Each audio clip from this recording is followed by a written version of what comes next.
Hello and welcome to The Other Marthas, the show where a drama student and a film graduate try to make sense of things we wish we were qualified in instead, with an emphasis on history, mystery, and all things morbid. A quick disclaimer before we get started, we don't claim to be experts in any of the fields we'll be discussing, so while everything we say will be based on individual research, it's all a bit of fun and we suggest that you take everything we say with a pinch of salt. I'm Martha, I'm the drama student. And I'm the other Martha, the film graduate. So Martha, what are we going to talk about today? Well, Martha, today we're talking about Amelia Earhart. And I'm really excited because she was so much fun to research. I know some things about Amelia Earhart that I'm going to chip in with and you can't stop me. Oh, great. Okay. So Amelia Earhart is best known for being the first woman to fly solo across the Atlantic, and also for the mystery that then kind of consumed her reputation in 1937. I like that she's still better known, I think anyway, for her flying achievement than for what happened to her later on. I think that's cool. Yeah, I wouldn't say, like, if someone said Amelia Earhart to somebody who knows like, things, pilot. Yeah, they'd be like, oh yeah, she's that pilot. They wouldn't be like, oh yes, she's that mysterious that woman. I'm not going to say anymore because to crabs. It wasn't crabs. Crabs. It's not crabs. Stop your crabby foreshadowing. Amelia Earhart was born on July 24th, 1897 in Atchison, Kansas. Earhart had a somewhat turbulent childhood. She moved a lot and her family intermittently struggled for money. Her dad, who worked on the railroad, was an alcoholic, but her mum was from a wealthy family, and Amelia's early childhood was spent living with her maternal grandparents until she was 12. So she lived with them and also her younger sister Muriel. Don't we all? Well, poor old Muriel Earhart, who's like, yeah, she got the nobody knows who I am. What did she do? Next episode, Muriel. Well, quite a lot of Amelia's early life is she went here to visit her sister, and it's always a different place. So clearly her sister also moved around a lot, but I don't really know what she did. Ooh. So until she was 12, she attended a private school. She lived with her grandparents and also her sister Muriel. And then in 1909, the girls went to live with their parents in Des Moines in Iowa, which is where she saw her first plane at a state fair. Supposedly she wasn't very impressed at all by this plane. She called it a thing of rusty wire and wood, which looked not at all interesting. Yeah, I know.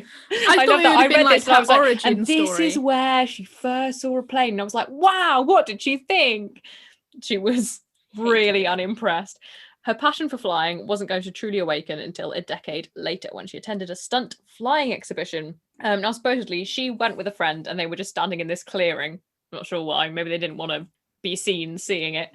And one of the planes dove straight at her. She said, I'm sure the pilot, well, she said, I'm sure he, but meaning the pilot, said to himself, watch me make them scamper.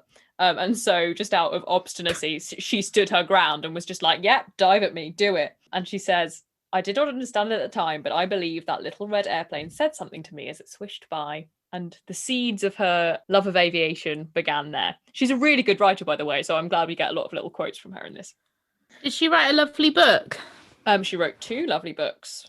Ooh, book club. Yeah. Winding back a bit, Earhart's mother left her father in 1914. She took the children with her, and Amelia graduated from Hyde Park High School in 1915. Her yearbook quote was, A.E., the girl in brown who walks alone, which is, firstly, quite harsh. Oh my and secondly, God. like, really poetic. Like, can you imagine a bunch of 18-year-olds going, oh yeah, so best hair, so most likely to end up in prison, lol, lol, lol, lol. Oh, what should we do for Amelia? The girl in brown who walks alone. It's kind of creepy. Question.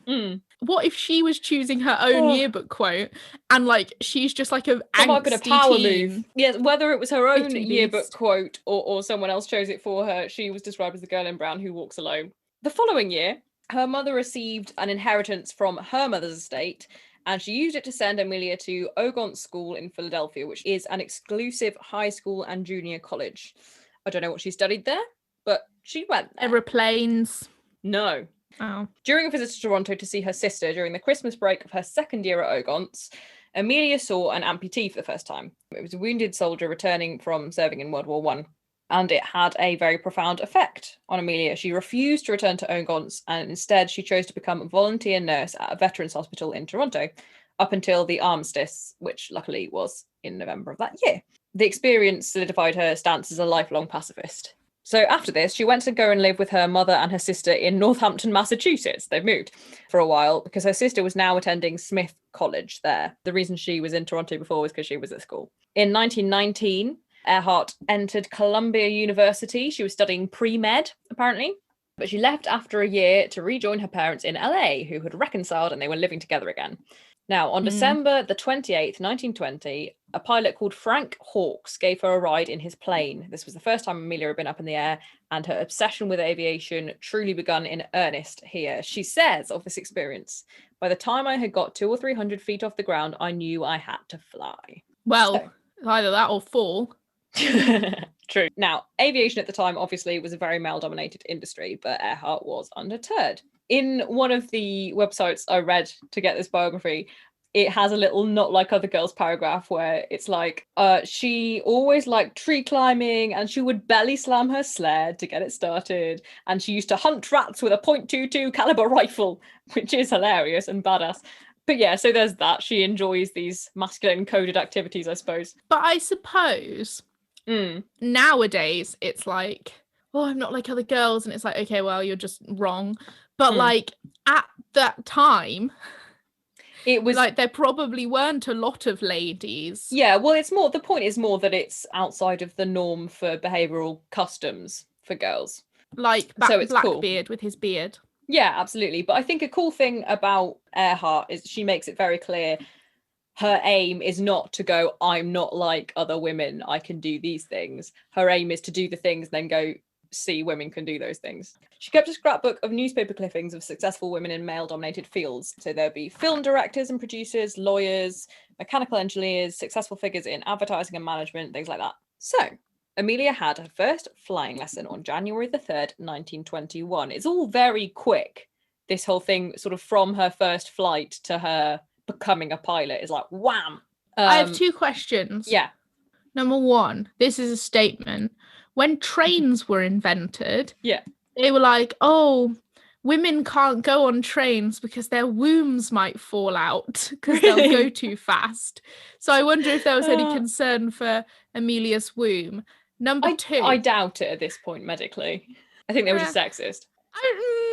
Just thinking about medically now, a lot of womb emphasis on the womb. That's true, actually. We were talking about this the other day. As a cis girl, when you go into GP surgeries with anything that's not like clearly nothing to do with anything, they'll probably be like, you're probably moody because of your period, and you're like, no, I think I've broken my foot, and they're like, it'll be those hormones, take the pill, and you're like, no, I've got a sty in my eye. Anyway.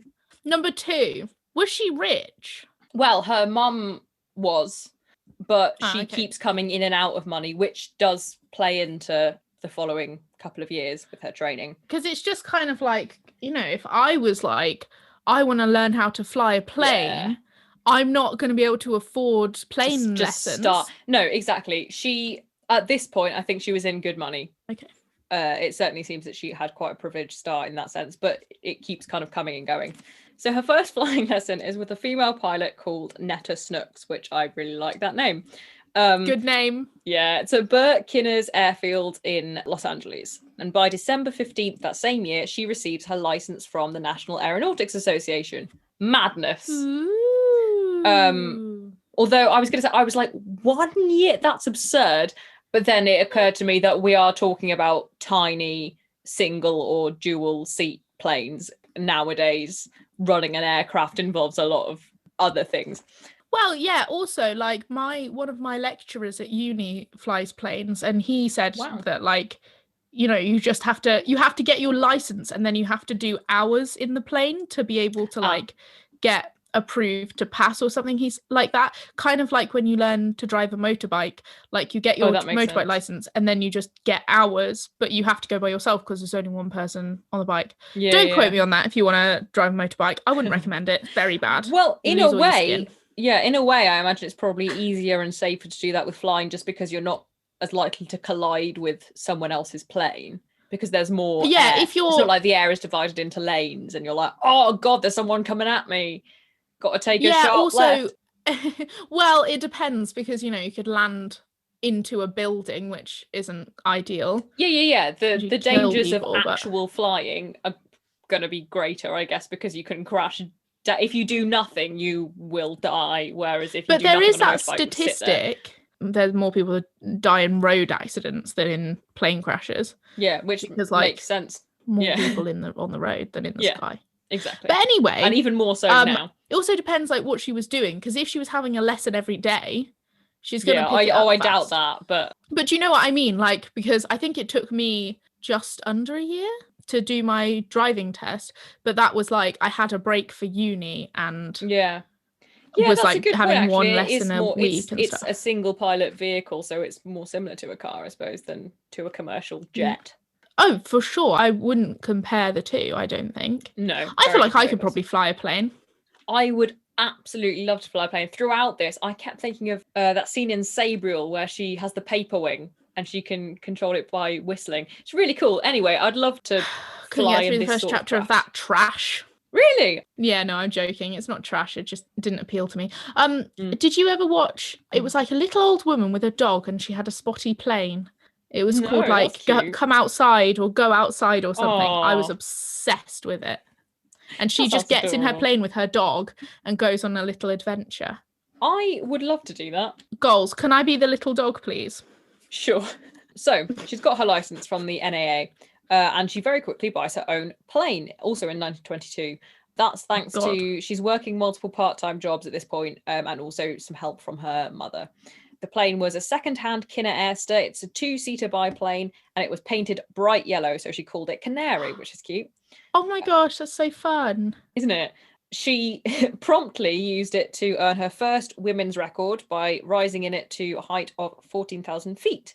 This was still in 1922. She basically bought the plane and then went, right, I'm going to go as high as I can, and broke a record. Cool. Good going, Amelia. So, 1924. Amelia's parents have separated again. And, drama. Yeah, drama. So, with the finances dwindling, Amelia had to sell Canary, which is sad. But she used the proceeds to buy a car with which she drove her mother to Boston, where her sister Muriel was now. Probably would have been easier to make that journey in a plane. I was going to say, just fly your mum over. It is a biplane. Hold on, how many seats did I say? I think it's 2 seats. 2. Yeah. God damn it, Amelia. What were you thinking? Amelia re-enrolled at Columbia University at this point, but she had to drop out again after a year because of lack of funds. So she moved back to Boston and she became a social worker for a while at Denison House, which was a settlement home for immigrants. She joined the NAA again and she continued flying in her spare time, participating in air shows whenever she could. Meanwhile, in 1927, American pilot Charles Lindbergh made history by becoming the first person to fly solo across the Atlantic. The media loved this, and one of the prominent personalities to pick up the story was George Palmer Putnam. He was a leading publisher of art books and also other books. He published a lot of greats books like Edgar Allan Poe, Elizabeth Barrett Browning, and Thomas Carlyle, among others. And it was Putnam who approached Lindbergh to edit and publish his book, We, W-E, We. Not like W-H-E-E, which also would have worked. But his book is called We. It's his autobiography and the story of his groundbreaking flight. The title refers to his relationship with his plane, which I think is quite cute. Martha looks absolutely disgusted. I think it's really nice. I'm sneering at that. Why are you sneering?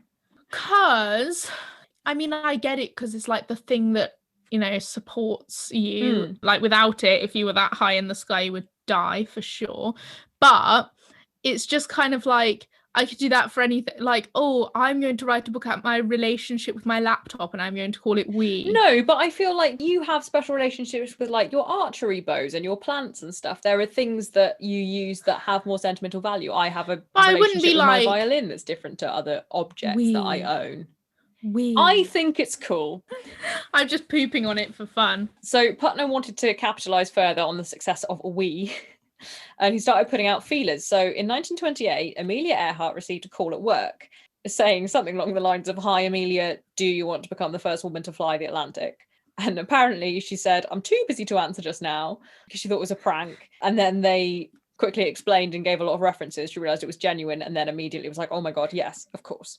Now, supposedly she was chosen for her flying experience, education and ladylike appearance. I'm not sure what I mean by that. Yes, I've heard though that she was pretty, but that she was very tall and Yeah. quite masculine. Yes. So there's another speculation which I really like, that she looked a lot like Charles Lindbergh, who was the guy who'd flown already across the Atlantic, and they were like, oh great, female equivalent. I think that's not what happened, but I find it quite funny that people speculated it. I do also know that she wore a big shoe size and would wear men's shoes. Yeah. So on June 17th, 1928, Earhart left Trepassey Harbour. Earhart left Trepassey Harbour, Newfoundland, in a plane called a Fokker F7. I need to say that very clearly. It was named Friendship, and she was accompanied by pilot Bill Stultz and co-pilot Slim Gordon. The trio arrived triumphant at Buryport in Wales approximately 21 hours later, and they made worldwide headlines. And when they returned to the US, they were greeted by a ticker tape parade. I had to look up what a ticker tape parade was, but it's basically when the parade route is lined by buildings so people can lean out their windows and throw confetti, which is fun. And there was a reception held by President Calvin Coolidge at the White House for them, all very lovely. You look mystified. Did they like wee in bottles? Oh, of the 21. God, that's a good point. I don't know. Maybe they just held it, because I would imagine you can't really scramble, and like, you can't put your bow over the edge. I'm sure that I do think like pilots have special funnels that go into bottles. I was going to say, I actually wonder if they wore essentially catheters, because you wouldn't be catheterized just for a holiday. No, not actual not inserted, but I can imagine. I'd never thought of that, but whenever anyone tells me that they've done something for like 21 hours, I'm like, where was your wee going? It's a really good point. If you know where Amelia Earhart weed, please let us know. Despite her newfound fame, she was now acclaimed worldwide. Amelia was kind of frustrated by the experience in some respects, because she hadn't actually got to touch the controls at all. She was just kind of a passenger. Ugh. And well, that's no, I'm not having that. I'm not. Yeah, I know. So the whole record was kind of duff, and that was annoying to her because she was a good pilot. She said she felt a bit like a sack of potatoes, but she did write a book about it. So she might well have not been there. Yeah, exactly. They might well have just taken a uterus. You know, at the time, they will have just defined that as a lady part, and they will have just put a uterus on ice and been like, a woman came with us. Well, it probably would have been the first uterus on ice to cross the Atlantic, but it wouldn't have made it to the headline. Not as photogenic. But that's what they're using her for. Yeah, basically. It was, she was just there for the publicity, which was frustrating to her. I could have sat in that plane. Yes, you could. Weed in a bottle. Yeah, but she did still write a book about it. However, it did mean, this fame, that Amelia was now free to pursue flying full time. So she entered her first pro race in 1929. She placed third. It was the Cleveland Women's Air Derby, which Will Rogers nicknamed the Powder Puff Derby because he was a tit, I guess. Which also, it made me think of your Lady Inches story, Martha. If you want to give that a brief overview. Yeah, so basically, I've got big shoulders. I'm hench, what can I say?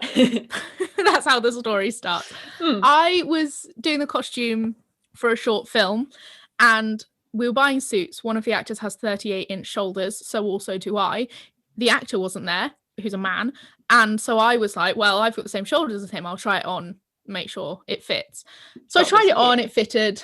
I told a boy at uni this story, and he was like, well, I've only got 36-inch shoulders. And I was like, okay. And he was like, so what do you mean you've got 38-inch shoulders? And I was like, I've got big shoulders. And he said, well, girl inches, which I don't know how to express to you the fact that inches is just a measurement, that like it's a universal measurement that everybody understands as a thing. Girl inches. So that's the girl inch shoulders, and the Powder Puff Derby reminded me of Band women. Name, Girl Inch Shoulders. Girl Inch Shoulders. Or the Powder Puff Derby, actually. That would be pretty badass. Let's make rival bands. Yeah, okay, done. So yeah, she starts flying professionally, basically, full-time. During this time, George Putnam becomes Earhart's manager, and he arranges all of her flying engagements and also her interviews for maximum publicity. She does a lot of interviews. And the two also strike up a romance. So they're married on February the 7th, 1931. But Amelia Earhart is very specific about how she refers to the marriage. She says it's a partnership with dual control. And she keeps her maiden name because she's very cool. How old is she at this point? 1931, so 34? Oh, okay. No, I was just wondering. 34-year-old lady. Check out our new hit single, 34-year-old lady, coming soon to the other By podcast. Girl Inch Shoulders. By Girl Inch Shoulders. I'll have to do a rival jingle later on. Well, I've just stole that off Jenna Marbles. It's not. Oh, really?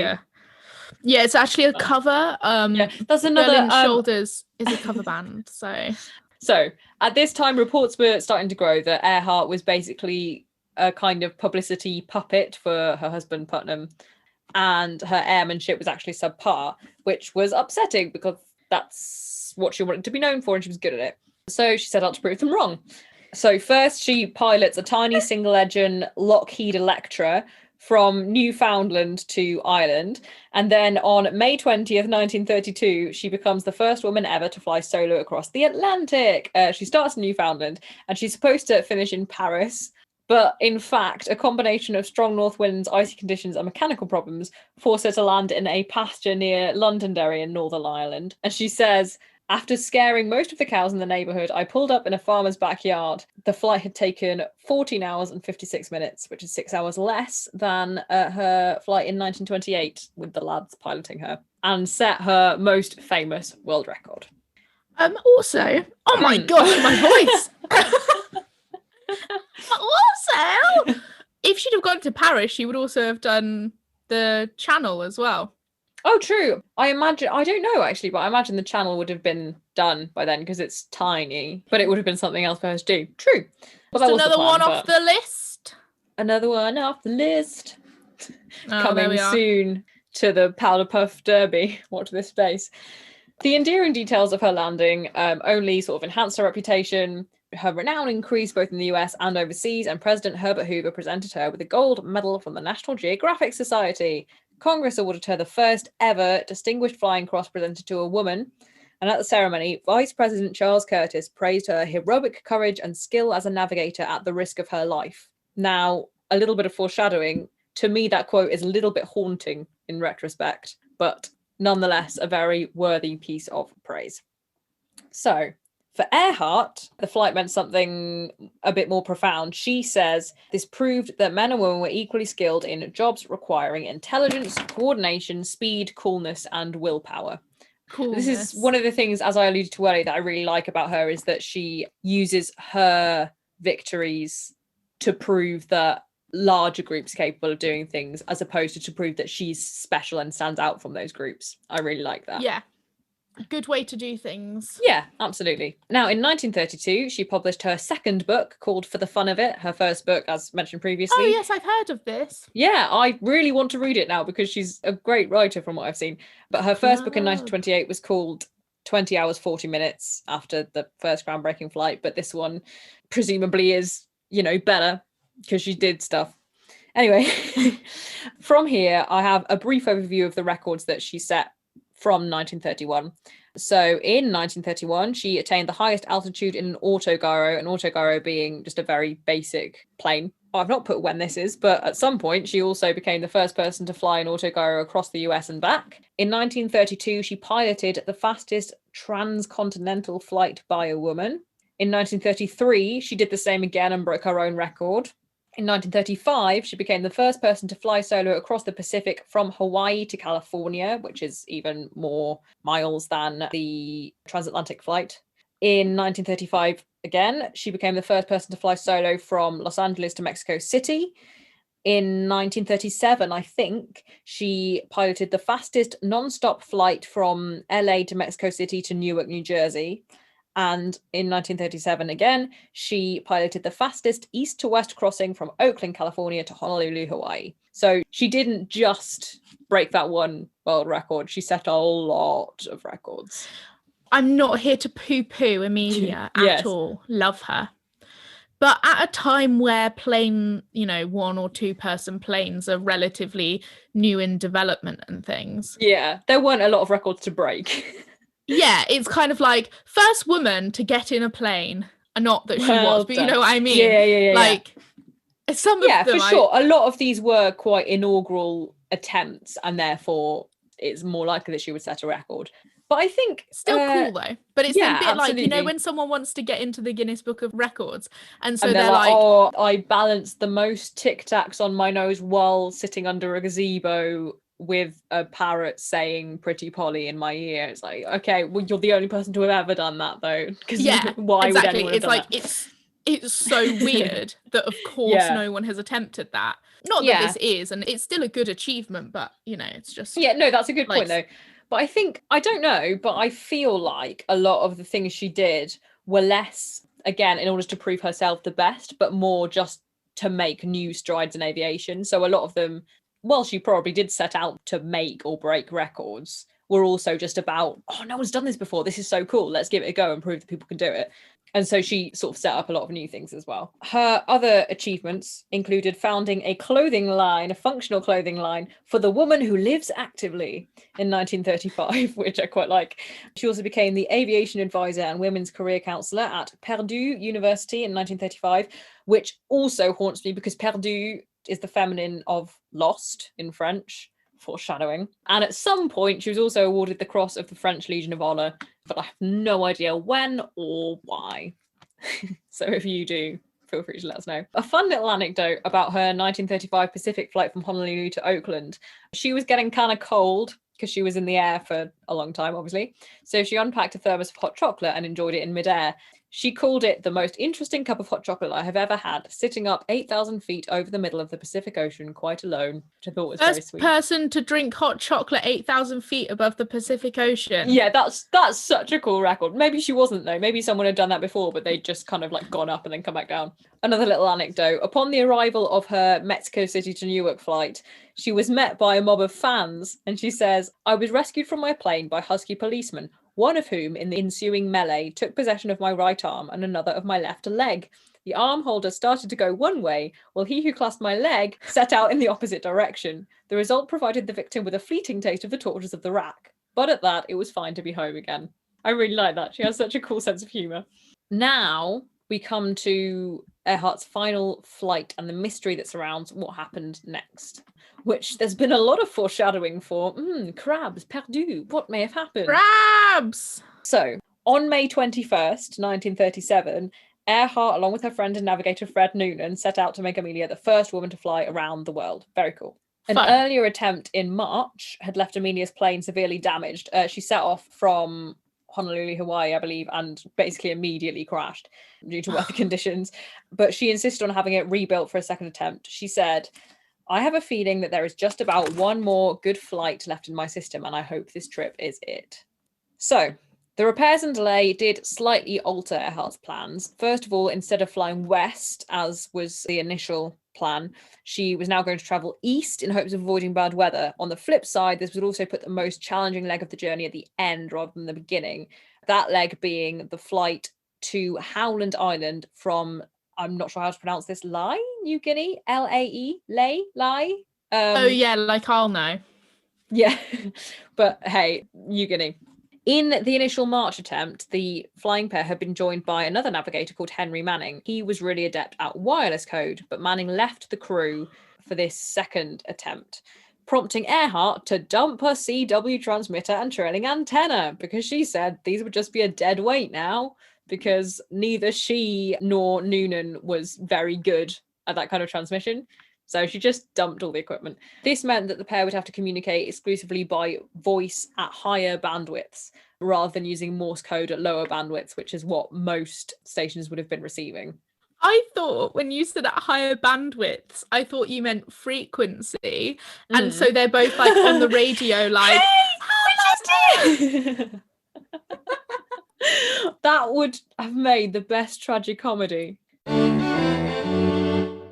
Earhart was pretty confident in her remaining navigator, though. Noonan did have a reputation as quite a heavy drinker, but he was a top-notch navigator, so she felt pretty safe in his hands. The team made good headway initially for much of their journey. They successfully landed in Brazil, Dakar, Khartoum, Bangkok, and Australia, among other destinations. And their penultimate leg took them to Lai, New Guinea, where they touched down on June 29th. And the next day, Amelia sent her husband a telegram which said, "Radio misunderstanding and personal unfitness probably will hold one day." This was somewhat unusual, just given that Amelia was pretty keen to continue her journey as quickly as possible, but she'd also mentioned personal problems on the phone to her husband earlier.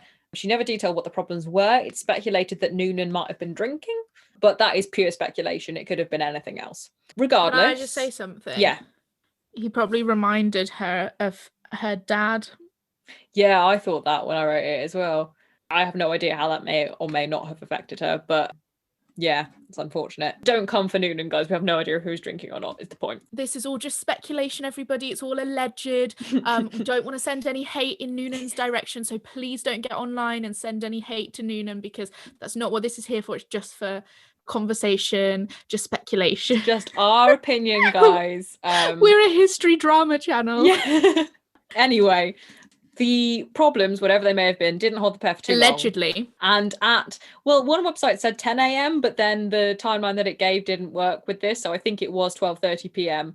on July the 2nd, 2 days before Earhart's 40th birthday.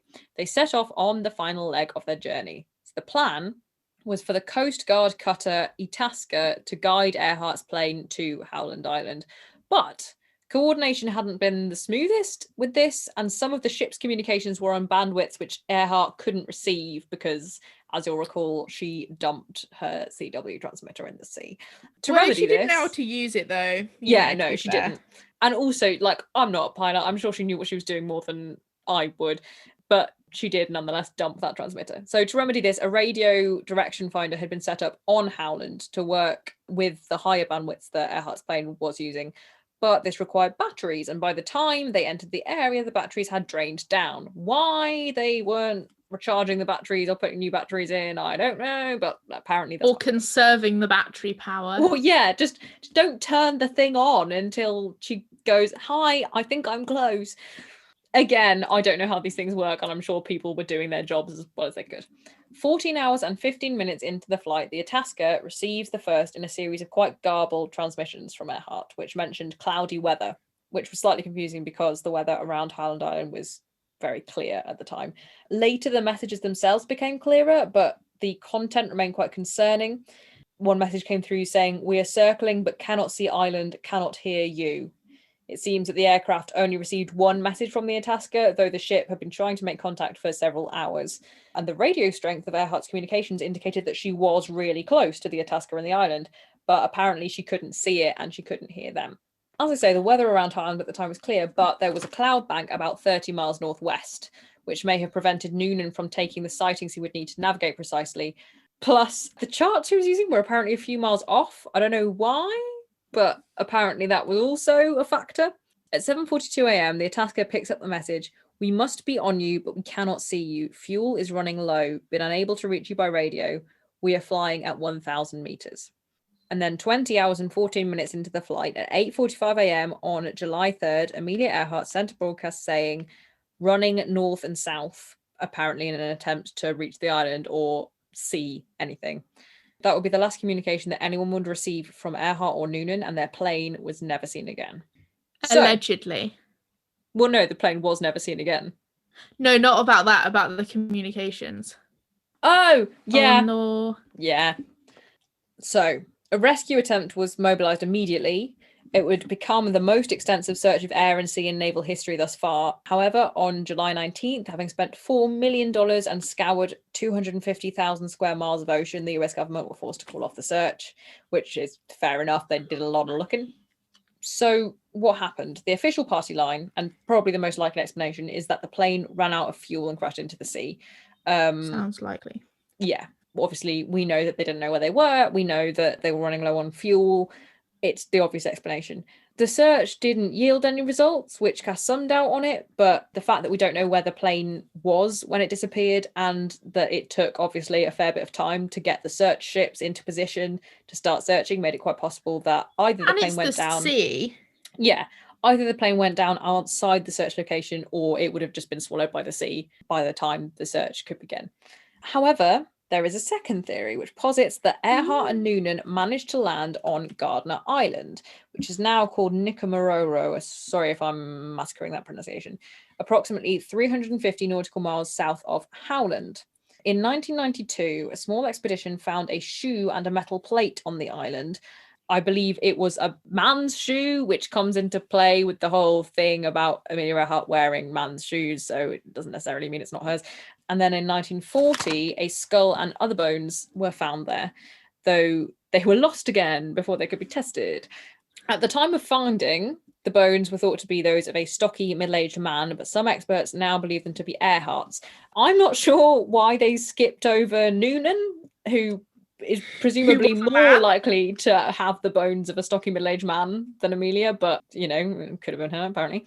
And the International Group for Historical Aircraft Recovery has since sent forensic dogs to Nikomaroro to try and locate further remains, but as far as I know, none have yet been found.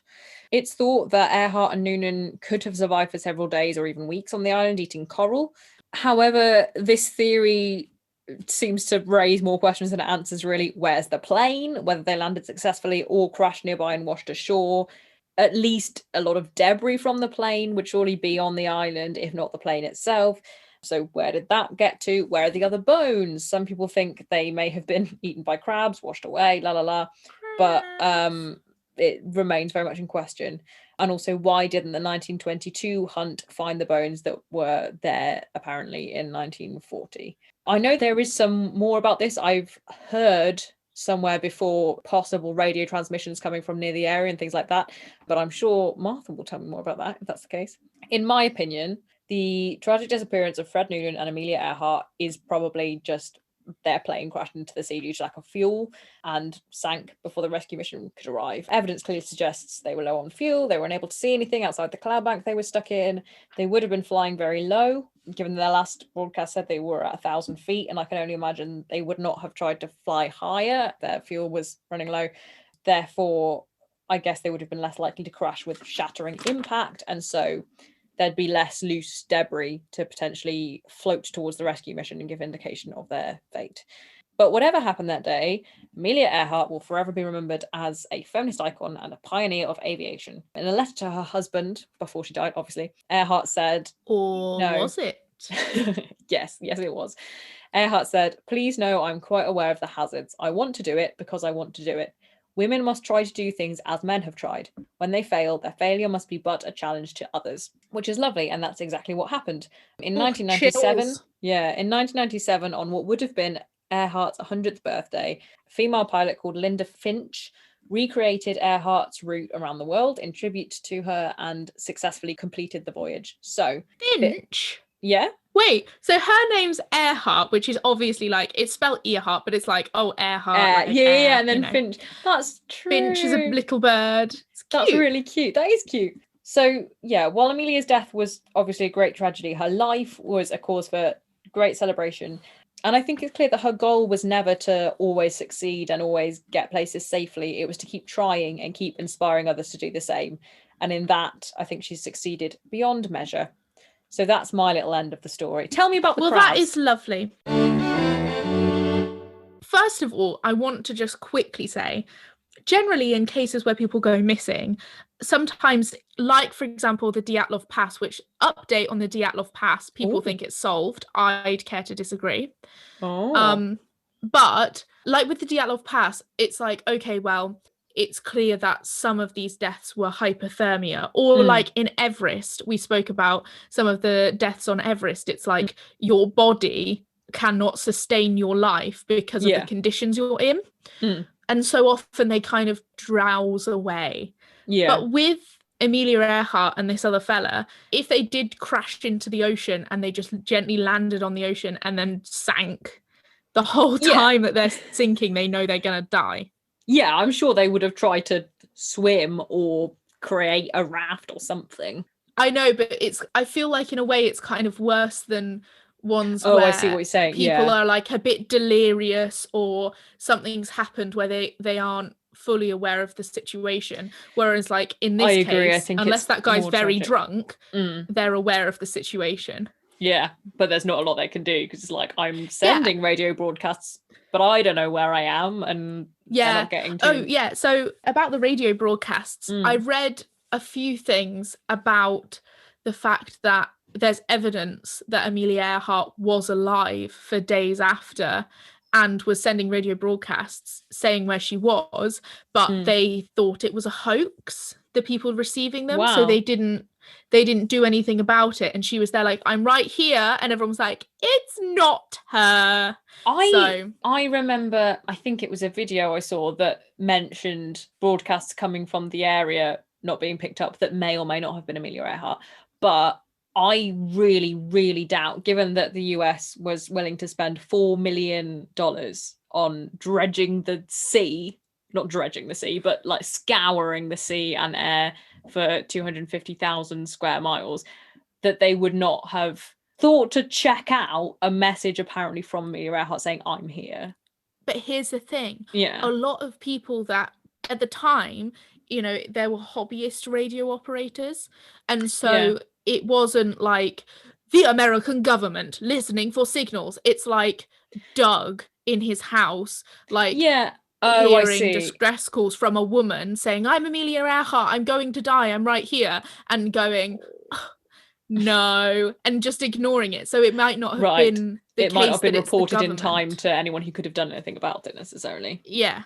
Okay. I don't know whether that's worse or better if she was briefly in a situation like the island thing. If it's like they're briefly in a situation where they're kind of safe for now, but at some point, unless someone intervenes, they will die just of lack of resources or exposure. Here, I found this article, quote from this man: Amelia Earhart did not simply vanish July 2nd.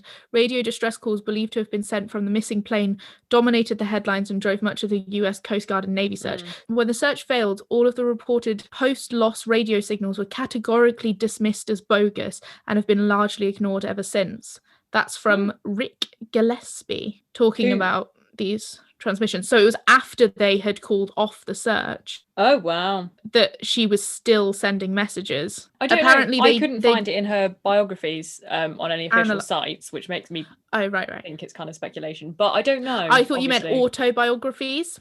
Well, this is from 2 years ago. Apparently there's been some analysis of them. Obviously I can't just like sit and read a whole article and tell you about it, but it's interesting that it could have been the case that there were for sure some. And then the second thing I want to tell you about is, because I kind of thought, my gathering from what I've absorbed about Amelia Earhart, my thought was that they did land on this island and that they lived there for a bit, or crashed and nearby and was washed up. Yeah. And the theory is that coconut crabs ate Amelia Earhart.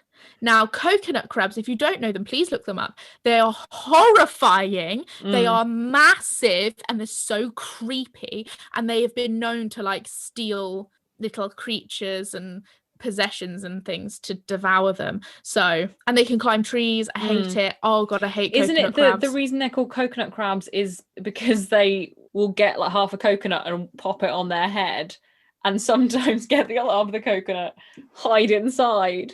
I've genuinely that's a coconut octopus. Is it? Okay. Yeah, there's an octopus that will gather coconut shells and put it together. It holds it in its suckers and puts it together. And then burst out like, surprise! Octopus coconut. Coconut crabs are called coconut crabs because they look a bit like coconuts, probably for camouflage, but because they can climb the trees and they eat the coconuts. Gosh, fair. Yeah, but they also I feel like aviator women. Maybe. Yeah, I think I've seen a YouTube video that goes into both of those things, because I remember I vaguely heard them and I was interested in them, but then when I was looking up biographies and more official looking sources, I couldn't find anything. But that's made me interested again. So hey, maybe there'll be an update in another episode. Who can say? Maybe in biographies though, they don't want to include like speculation. They just want to include like that's the facts that they have. Yeah. But like it does look interesting. These theories. So I don't know. I feel like it's plausible that people would, especially if it is just hobbyist radio operators who were told to ignore Yeah. any further transmission or weren't aware of the situation. Yeah, but you also, I mean, just you would think that a search on that scale would have yielded something, and also that during the search that Amelia Earhart would have been broadcasting if she was alive, and that they would have picked it up. But I also wonder that long for her to repair things, and she was outside of the search range, I suppose. Yeah, if she was outside of the search, like, did you say it was $4 million? $4 million. The search range was 250,000 square miles, I think. Right. I just think if she's like outside of it, or if they crashed on an island and they're just like searching the ocean and stuff, then I don't know, like it could be plausible that she washed up on a different island or landed near somewhere else that they missed. They were radio signals received by government agencies and so-called accidental witnesses, just random people. And there are 57 transmissions that they think could have credibly come from Earhart and Noonan. God. So. Oh, that's so nasty. Well, I hope they didn't, because nothing came of it. So I don't know. I'd prefer that they just. Sorry, I'm so interested in this. Like, if you just want to cut all of it, it's fine. But here, this is now on treehugger.com. I know.